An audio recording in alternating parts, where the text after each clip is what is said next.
All right, welcome everyone. I'm gonna go ahead and get started. I have to share my screen first. So 1 second. I hope everyone can see this. If you can't, someone say in the chat. Welcome, my name is Marcela Mulholland. I am the political director at Data for Progress. We are a progressive polling firm and think tank. So we do policy analysis, but really our bread and butter is public opinion and polling. We run 2 national omnibus surveys every week. So we're in the field really frequently polling likely voters across the country on the political and policy questions of our time. We also have capacity to do state and district level polling, which I'll talk a little bit about later on in the presentation. And today I'm going to be talking with you all about what some of our polling has to teach progressives and what some insights we can wean from the polls and data analysis that we've done over the last several years. So just an overview of kind of the format here. To start with, I'm going to share some perspective on some macro trends that we're seeing in American politics that our data shows that really shape politics up and down the ballot and the way our policy and political processes work. Secondly, I'm going to debunk some myths and share some insights on what our polling can tell us about earned media, about how to shape elections, etc. Then I'm going to share some insights that we've learned from 2020 and some of the polling industry's mistakes in 2016. And then I'm going to get into the really exciting stuff, which is looking to 2022 and beyond and sharing some insights from our message testing to help prepare all of you and the progressive movement more broadly to win. And then we'll just share about how DFP has gone about implementing some of the changes that we feel are necessary in the progressive ecosystem. So to start with, this is kind of big picture. Macro trends in American politics, like I said earlier, that are really shaping the way that our political processes work and the way that we can expect our politics to look in the years to come. The first is education polarization. So we've seen over the last few years a really stark shift in voters with no college degree really significantly and quickly moving to the Republican Party.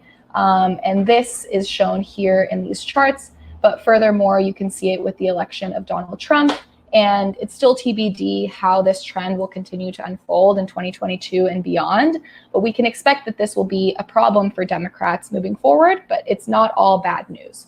So to start with, why is this bad for Democrats? I'll start with the bad news first. Most voters don't have college degrees, and it's really critical, especially with the way that our Senate is set up and the way that the Electoral College works, that we make inroads with and persuade voters without college degrees to vote for Democrats, to vote for progressives.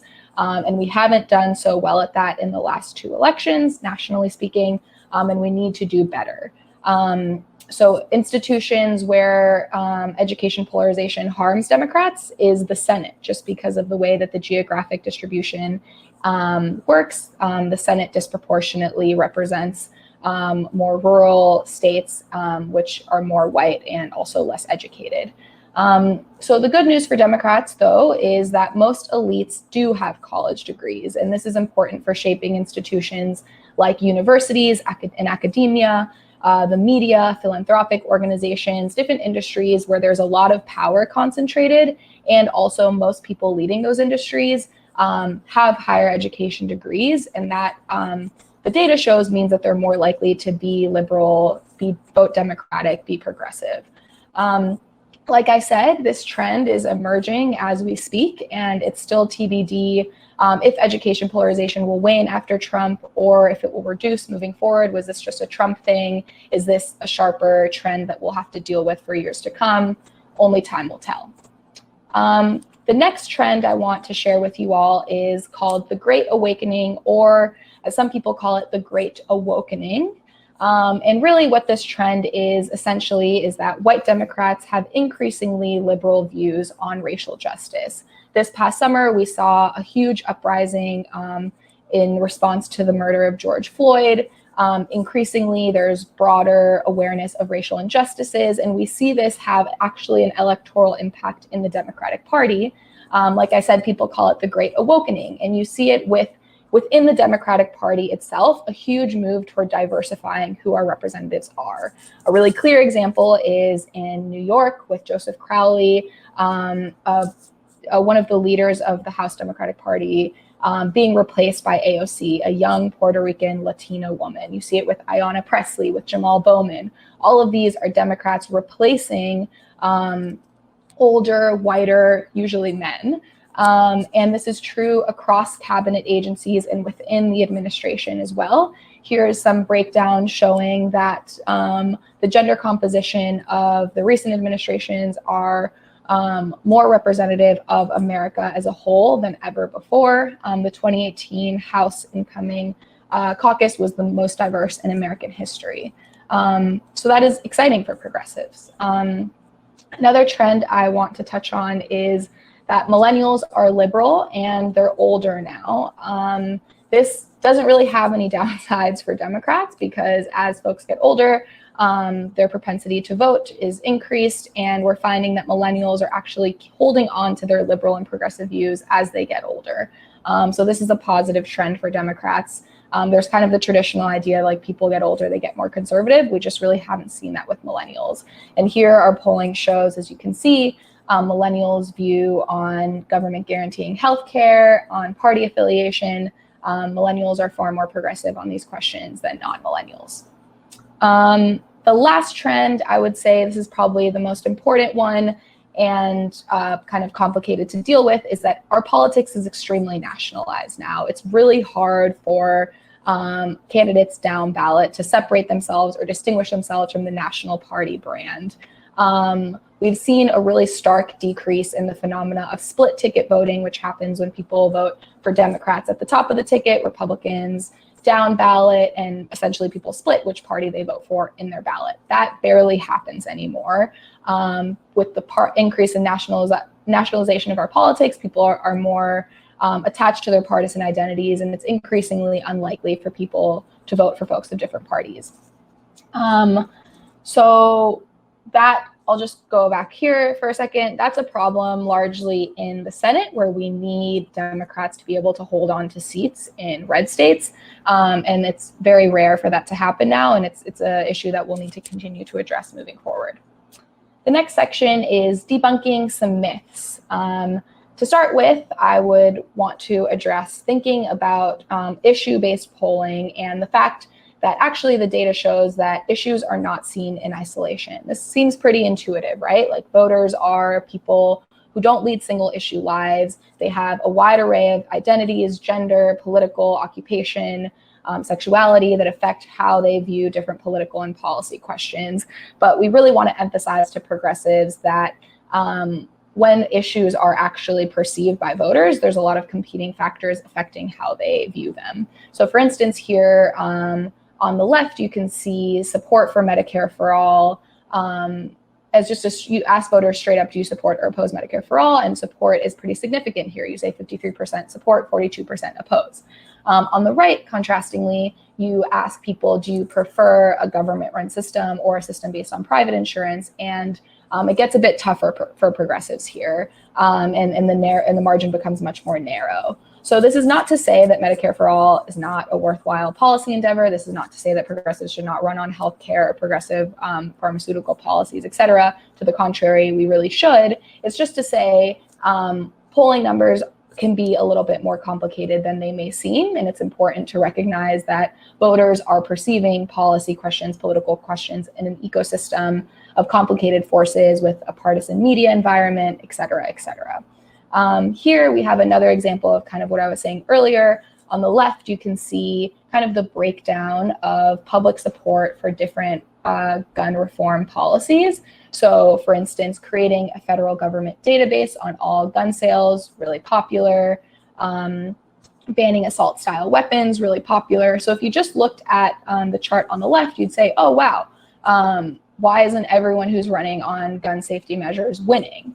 And that would be a fair assessment based off of that chart. But what I'm trying to say here with issues not being seen in isolation is that the picture can be a little bit more complicated. So here on the right, you see that when you ask people kind of a more meta question, more broadly, like, do you support control of gun ownership or do you support protecting the right of Americans to own guns? again, you see that the margin between the two narrows and you get much closer to 50% support. And this isn't to say that Democrats shouldn't run on the policies on the left. They certainly should. It's just for us to be kind of clear-eyed about the challenges that we face and where the public stands on some of these issues. The next thing to share is that earned media matters a whole lot. Some folks, try to say that, the media narratives that may be perpetuated aren't as important as what's happening on the ground. And it's not necessarily that they're in conflict, but just really clearly the data shows that your earned media game is extremely important.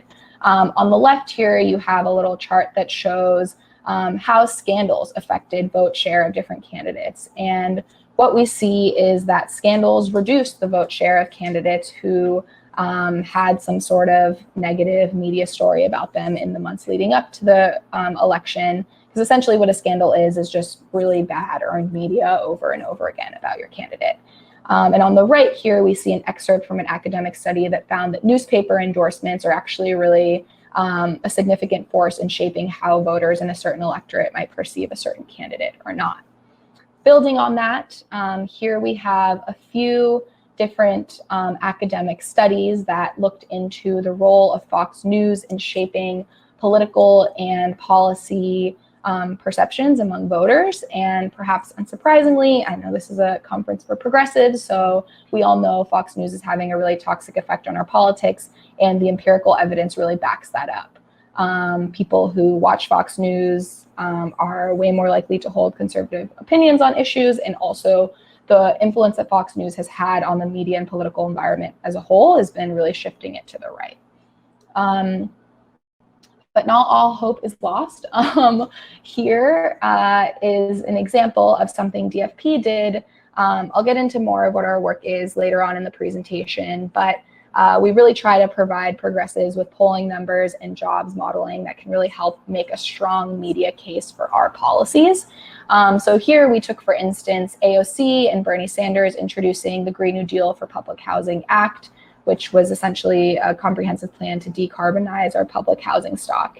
And we tested how voters perceive the policy when you just explain with a few sentences what the policy is versus when you explain what the policy is and then follow it up with how many jobs will be created by the bill. And we find that support increases dramatically when you tell voters, that's the red here, is the treatment effect, is when we told them with a media narrative that's favorable to our candidate, to our policy about the bill, and support really increased significantly. So this is just to say the way that the media covers your candidate, the way that the media covers your policy is one of the most important and influential things that can happen in a given electoral context.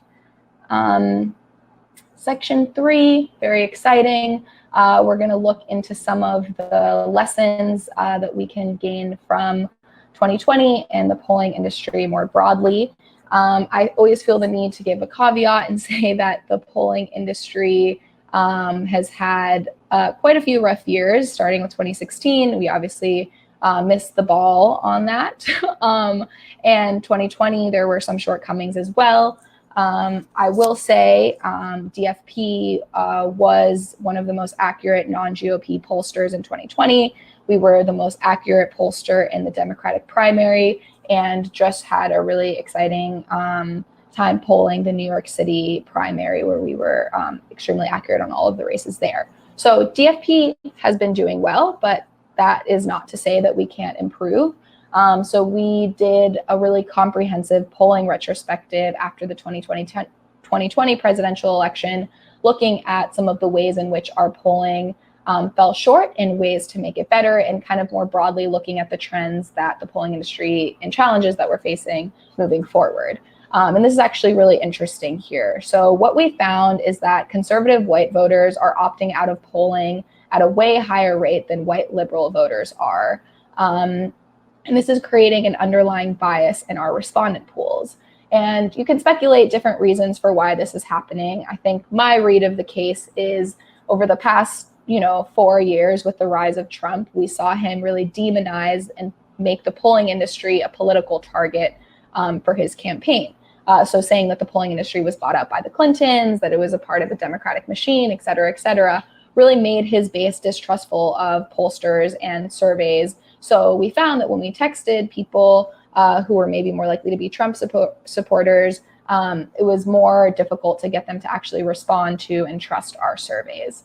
I'll get into that more in a second. And then at the same time that was happening, we had liberal voters really fired up during the Trump years, during the BLM uprisings. During the pandemic year, a lot of liberals were more likely than Republicans to be staying home. So you get an opportunity to fill out a survey, you're more likely to fill it out, etc. The second major finding is that respondents in zip codes with the firmest Trump support were less likely to respond to polls, like I was saying earlier, even when you control for their partisanship and other demographics. So just broadly, we're having a hard time getting Trump supporters to respond to polls, which is a problem because they do show up on election day.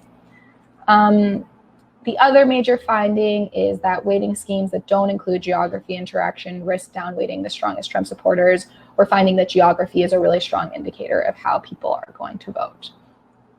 So just to delve into this a bit more, the New York Times did a covered our polling retrospective and delved into some of the trends that I was just pointing out to you. And the way that they titled it was Wary Conservatives and Eager Liberals. So that kind of gets at what I was saying before. Conservatives are more wary of the polling industry. They're more hesitant to respond to polls, whereas liberals are pretty eager to respond. I'll speak for myself. When I got called to answer a poll survey for the 2020 election, I was so excited to respond, but I'm probably just a nerd and work at a polling firm. But so like I was saying earlier, this creates a response bias in our SMS polling. And we were actually able to see this really clearly because voters, we would text them like, hey, want to fill out our survey? Like, we're polling this election. Obviously, it's a little bit more formal than that, but that's the gist of it. And they would reply with expletives, say like, fuck you, MAGA 2020. I don't know if I was supposed to curse, but that's what they would text us. And we found that people who responded with expletives were really unlikely to actually fill out the survey, which makes it hard for us as pollsters to actually be able to track their data and include it in the findings of our survey because they didn't fill it out.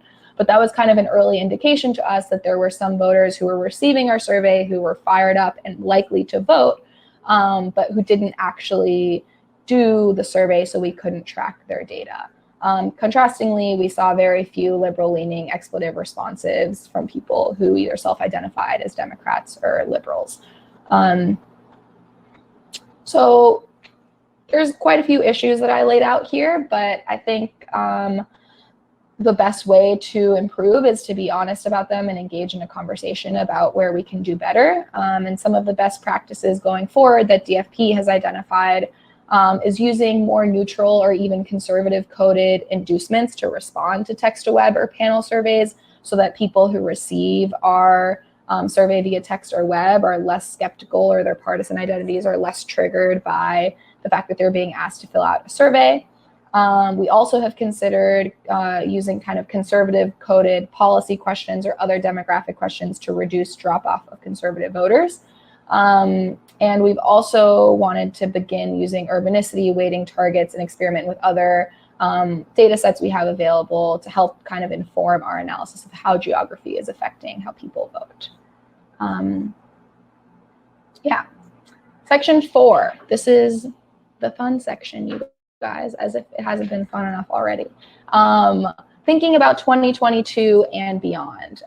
This is kind of my take on what people running for office, what people working in politics should be thinking about when looking to the next 2 years and building power beyond that as well. I'll start with the bad news, which is that midterms are usually very bad for the incumbent party. You can see here over the last several decades, the incumbent party has most often lost seats in the House in the midterm year. And part of this is because our politics are more nationalized than ever. Back in the day, Senate and House Dems could overperform relative to the president, and that's just not the case anymore. The correlation of presidential approval ratings is really strongly connected to how Democrats perform in the House, Senate, and down ballot.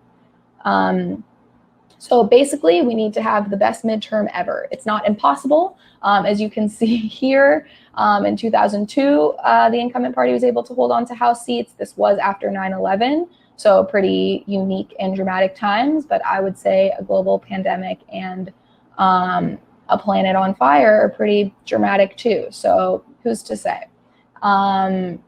Basically, we need to have the best midterm like historically. And the way that we can do this is what DFP has identified, kind of two steps here. We need to reclaim the Democratic Party brand. Basically, this gets to what I was talking about earlier, but essentially polarization is getting too large for individual members to overcome national environments. And the way that Democrats get portrayed in the national media is going to be the single largest determinant of how Democrats do in 2022. This is kind of the earned media piece I was talking about earlier. So that means that Democrats need to talk about popular policies, or as we say at DFP, run on popular shit and pass popular shit. Which is actually not too hard for us because a lot of our policies are really popular. DFP has a partnership with Vox Media, so that's where this is coming from, but we polled various progressive ideas and policies specifically related to prescription drugs, clean water, capping credit interest rates, paid family leave, marijuana legalization, etc., and found that they're extremely popular among the public. Obviously, like I said earlier, you can't see issues in a siloed way, but the fact that our policies poll this well is really good news for Democrats. Now we just need to never stop talking about them and to actually pass popular policies that make people's lives better. But I digress.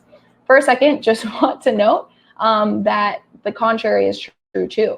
Things that are unpopular cause political backlash. Our polling shows that Republican members of Congress who voted to repeal the ACA were more likely to lose their seat in 2018 than those who did not. The ACA was really popular when Republicans were trying to repeal it. So I have a few minutes left, so I'm going to go through these kind of quickly.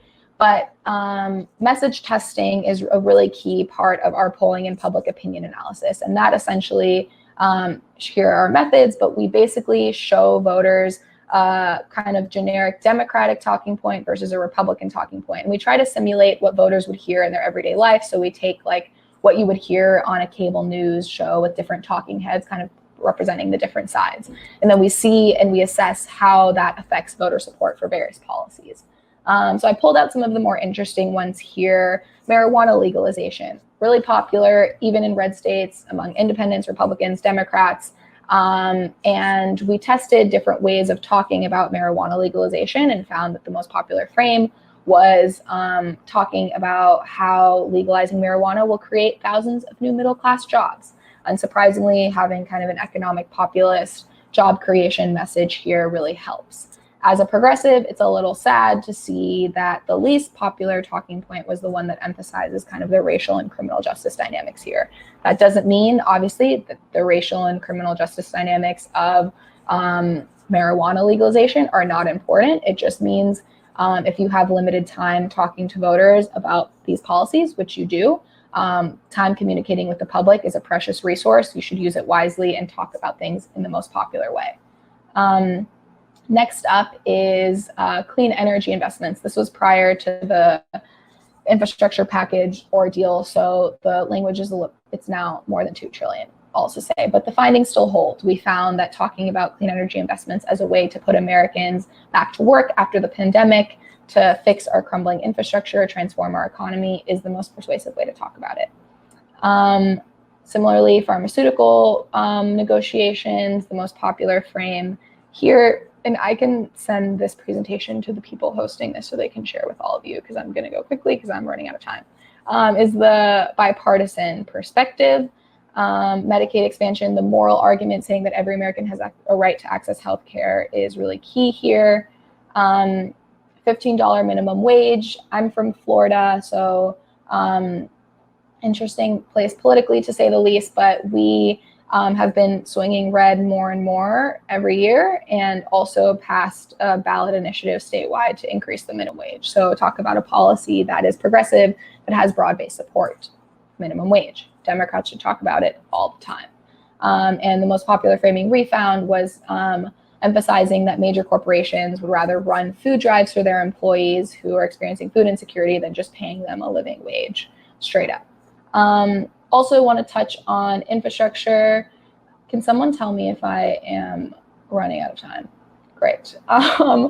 For infrastructure, this is kind of I would say the most important slide in the presentation, just because it shows that actually the most popular way to talk about infrastructure is often emphasizing things like healthcare, jobs, clean water, broadband.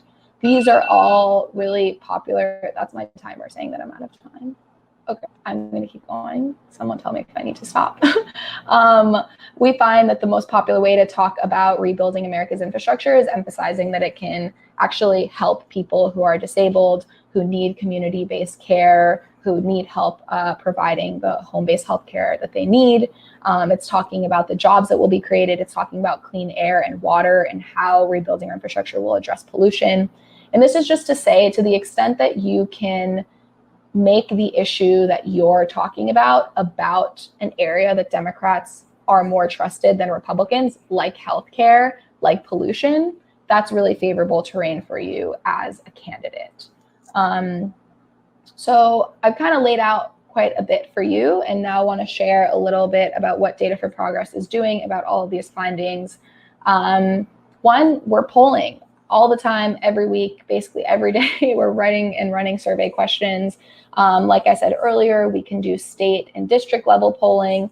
We pulled the American Rescue Plan, we pulled the American Jobs Plan, American Families Plan, and are able to really provide movement partners and electeds with the data and polling that they need to make the case for passing these policies. We also partner with folks across the progressive movement that you can see here, and with different elected officials in Congress.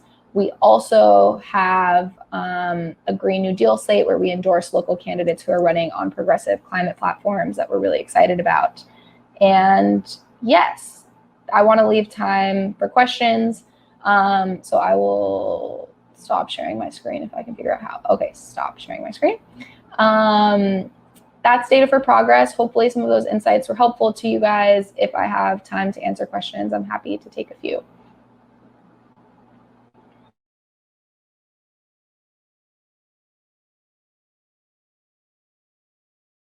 I can leave my email in the chat. Oh, I see someone asked a question. How much of a difference in persuasiveness is there as one moves from most persuasive to least persuasive talking points? Great question. It varies. I didn't want to overwhelm you guys with a bunch of numbers, but oftentimes it's just like 0.1 or 2 of a percentage point.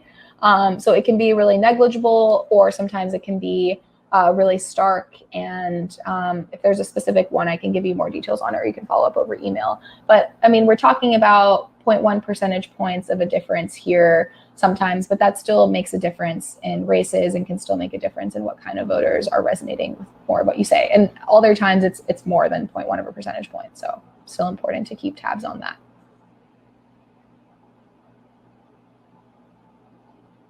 Anything on policing and public safety? I'm going to keep answering questions until someone tells me to stop. So cool. Yeah, really good question. One more question. Okay, great. Yeah, this past year, obviously, questions about policing have been top of mind for Democrats and progressives. What we find, the good news, is that a lot of progressive policies on policing are really popular. So for instance, just a few weeks ago, we asked voters if they felt that having a social worker intervene in volatile situations would be more or less likely to reduce crime than having police. People found that having a social worker would reduce crime. Having early childhood care and access to after school programs, people find that really favorable as a way to reduce crime. The specific framing of defund the police, I think at this point has become pretty politicized with just the way that Fox News and the conservative media has covered it. And what we find is that people respond more negatively to the slogan defund the police than they do to the actual substantive policies that make up the defund the police. Like actually when you ask people, well, do you support allocating part of the police budget to mental health care services or to a nonviolent de-escalation unit or social services, or like I said, after school programs, those are really popular. often more popular than actually saying defund the police. Thank you, everyone. This was great.